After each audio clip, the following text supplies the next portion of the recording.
Hi, I'm Jandel S. Mariano. In this video, I share 3 experience as a customer. One that met my expectation and one that exceeded them and one that did not meet them.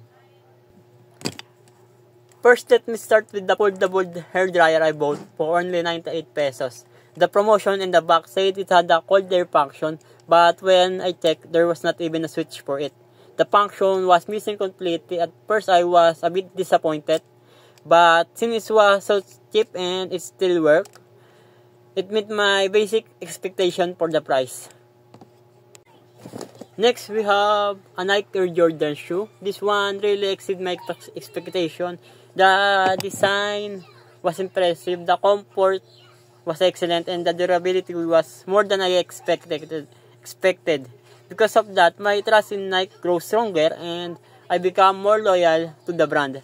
I even recommended it to the other because I know the quality is worth it.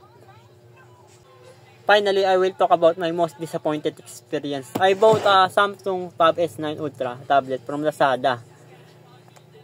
But not from the official store. The system showed 8GB RAM and 128GB storage, which sounded great. But when I tested it, the real specs were only 3GB RAM and 16GB storage, which is too few. I felt scam, and from that point on, I decided to only buy from official store and trusted store. Looking back, these 3 experiences really influenced my buying behavior. The cheap hairdryer remind me that low-price items often come with limited features. The Nike Air Jordan built trust and loyalty because of its quality, and the fake tablet taught me to be more careful and avoid unofficial seller. Now I think more carefully before buying and only recommended the product I truly trust.